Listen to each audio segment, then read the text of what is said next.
going on, guys? It's probably gonna be a short video today, but I figured to give you guys a little update on what I got going on the build. You can see here, I got this piece of the bed cut out. Let me see if I get a better angle to show you guys.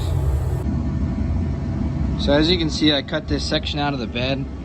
The reason I did that is because this bed, although it's an 8-foot bed, it's actually not long enough with the frame that it's sitting on. So you can see over there, I got it tacked up. I had another bed and I just cut a section out, 6.5-inch section, and I just sliced that in there. So this side I'm just going to be doing the same thing.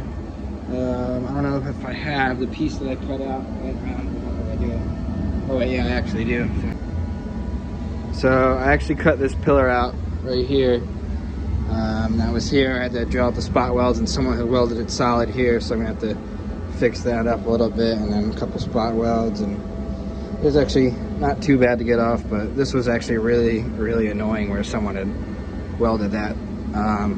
But yeah, so I got this off, just cut the inside, and then let's see,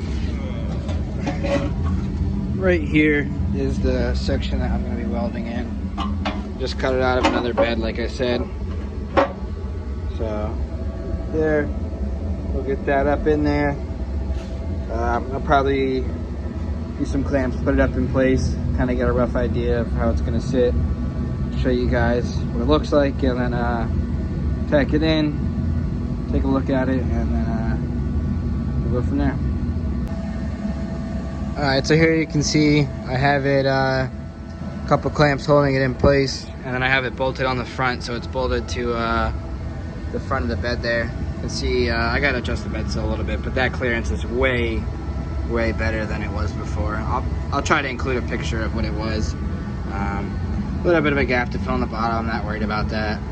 And then as I go up, I'll kind of have to bend the bed in and out just to get it level.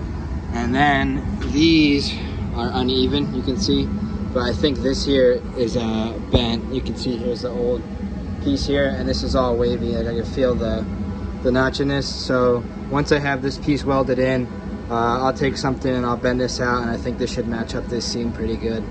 So I'm gonna go ahead, get that welded, just tacked in place. I might have to adjust this a little bit more, but that'll be enough for right now, and then catch back up with you guys once I got it tacked in place. Alright, so here you can see I got that piece welded in. Actually really happy with the way it turned out.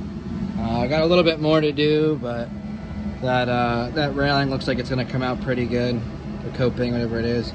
Got that all in. When you're doing stuff like this, it's important to space out your weld so the metal doesn't get too hot and warped. But I think I burned it in hot enough, but if it's a little warped, I'll be able to bang it back, or we'll figure it out. But a little bit more welding to do. You can see I didn't get that top little spot there. But overall, this is going to be good enough for me for right now. The other side, I'll probably go over there real quick, fill in some more spots, because that's kind of just spot welded until I got the other side in to make sure I like the way it fit. But once I get that in, I'll go ahead and I welded these tabs on there. I'll just attach that to the frame so that it's connected back there. I got it in. They're just temporary to hold the bed on in place, but that'll be that for the bed. That actually came out really good. I like the spacing here. Really like the way that came out. Alright, and as you can see here, I did go ahead and weld up the other side too. Not finished, but it's enough for now that I can position a bed.